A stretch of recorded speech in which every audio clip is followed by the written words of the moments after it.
Hello, and welcome to part two of my John Hartson interview. If you hadn't already seen part one, I would recommend you watch part one before you watch part two. Who would you say is the best manager you've ever had? Well, again, you're asking some really difficult questions here because there's so many. So many managers signed me and took a chance on me and repaid them back with goals and honesty and good performances. David Pleat gave me my debut at 19 years of age for Luton. So I'm eternally grateful for him for giving me my first game and my start. And then George Graham signed me. Harry Redknapp was wonderful for me. George Graham signed me for Arsenal. Martin O'Neill was just brilliant. An awful lot of respect and time for Martin. And obviously Gordon Strachan, Mark Hughes, Brian Robson, John Toshak, Arsene Wenger, these people. If I had to say one, I would only say for my record and my respect at Celtic. I'd failed 3 or 4 previous medicals before coming to Celtic, and Martin O'Neill, that it was that pushed the deal through.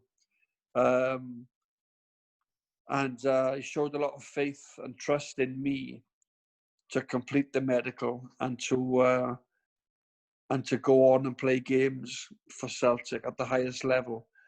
And he showed wonderful faith because 3 or 4 managers hadn't shown that previously. They hadn't taken the chance or the opportunity. And Martin did.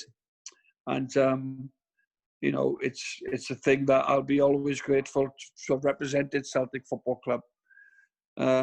Be a small part of their great history means so much to me. So if I had to say one, I would probably say Martin O'Neill, but that doesn't do any injustice to any of the others because they were very special, each and every one of them.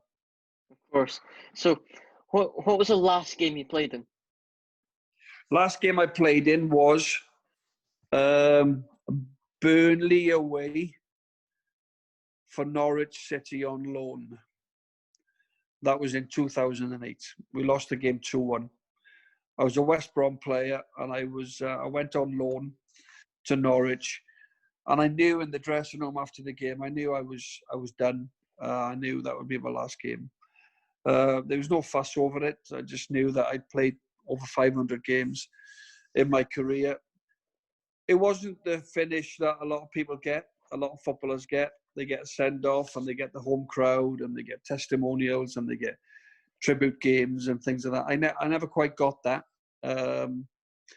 But as I said, that was my last game. My last game for Celtic was Aberdeen away in 2006. I scored. We drew 2-2. Last game of the season. But my last ever game in professional football came at Turf Moor, the home of Burnley, and I was playing for West Brom. And Jim Duffy, a good friend of mine from Glasgow. Jim was the manager of Norwich at the time. And then after that, you were diagnosed with cancer. Would you like to talk us through your experiences and the highs and lows of having cancer? Yeah, well, the highs are obviously surviving and getting through it. That's the only high, really. And the lows are being diagnosed and living with it, and not knowing whether you're going to pull through this or whether or not it's going to spread to certain parts of your body, and it's going to take your life. They're the 2 choices you've got. Mm-hmm. And as much as you fight, and as much as you have a positive attitude, and as much support as you've got, which is wonderful, you are relying on luck, and you're relying on chemotherapy to take away all the cancer.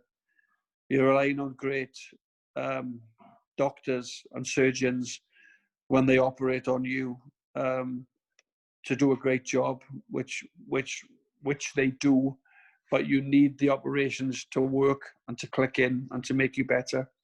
And and I had all that. I had all that in abundance. So it was absolutely awful when I first heard I had it, because it's the not knowing, and I'd had young children, and you know, you think you're going to die. I think the first thing you think of when you get told that you have cancer straight away, because cancer is not a cold, it's not a flu or a bug or a disease. Cancer is a terrifying word, and it takes a lot of good people away from us every single day of our lives. You know, somebody dying now of cancer, somebody dying now of cancer, somebody dying now of cancer. Takes so many people away from us, and it's unforgiving, and it doesn't discriminate. Anybody can get it at any time, you know.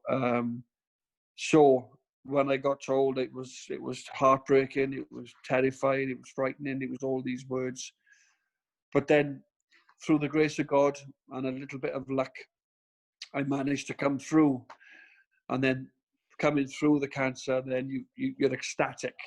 You're absolutely on cloud nine. You know, you want to tell everybody that, you know, that you've come through the cancer and you've beaten your battle, you know. But no, that was it really. I had testicular cancer. It spread to my lungs and onto my brain. I spent 6 weeks in hospital, 2 brain operations and 2 operation on either side of my lungs, 2 7-hour operations had to be done within a week of each other. Had my testicle removed. Had a shunt. I had a shunt put in my head there, tracheotomy there. So, you know, I had a bit of a tough time in hospital. It wasn't an easy ride, but I was able to come out of that, and I'm eternally grateful. I'm very appreciative of life, you know, and simple things, and time with my family, time with my children, just things now that that nearly got taken away from me, and I managed to hold on to that. So as I said, I'm very appreciative and happy, extremely happy that I was able to come through that difficult time. And now you've set up your own charity, which has raised over £1 million for cancer research. Would you say that's a big achievement? And where can we find that, the web page to go and support that? Well, the web page is www.thejohnhartsonfoundation.com or .co.uk. It's on my Twitter feed. The link is on there, where people can go in and they can see what we've raised and where the money's gone, who we donated money to.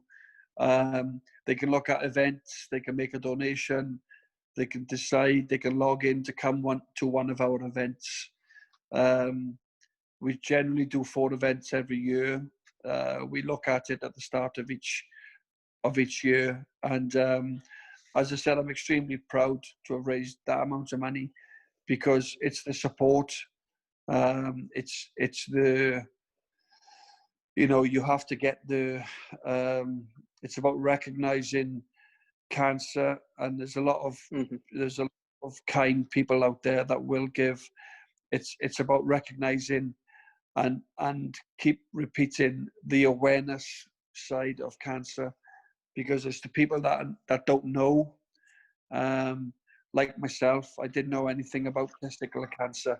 Now I know everything. I'm aware of it now, and you have to try and tell people that if they do feel any lumps or anything, it's vitally important that you go and get checked. And it's that awareness side of people not knowing. If I'd known earlier the potential danger I was putting myself in by not going, because I wasn't aware, could have been fatal for me. But it's creating that awareness, it's getting it out there, it's getting the clear message that don't do as I did, do as I say. So very proud of that. It's overwhelming the amount of support that we've received from people. Our offices are based up in Scotland, and we get a lot of support here in Glasgow and Edinburgh, and from Wales, over in Ireland, and eternally grateful for that. We've helped so many people out, and ultimately, helped save people's lives as well. So that's been incredibly successful, the John Hartson Foundation. So very, There, very proud of that, and the team that helped us run it. there'll be a link down below if you want to go check out the John Hartson Foundation and see what it's all about. And just finally, to end on, John, when was the last time you had to pay for a ticket to go to a football match? Oh, do you know what? I generally do that anyway. I don't like going in. If I go to a football match, unless I'm invited, then obviously the tickets are there. When did I pay? It was probably 4 to 5 years ago. I went to watch a local team called Avon Lido in Swansea. And as I walked through the gate, it was like £6 to get in. And the guy on the gate said to me, I went with my dad and my son. And the guy on the gate said to me, oh, go on, John, you go in, don't worry. And I insisted on paying him because I know that money, that £6 for me, £6 for my dad, my son, would be to go in towards the club.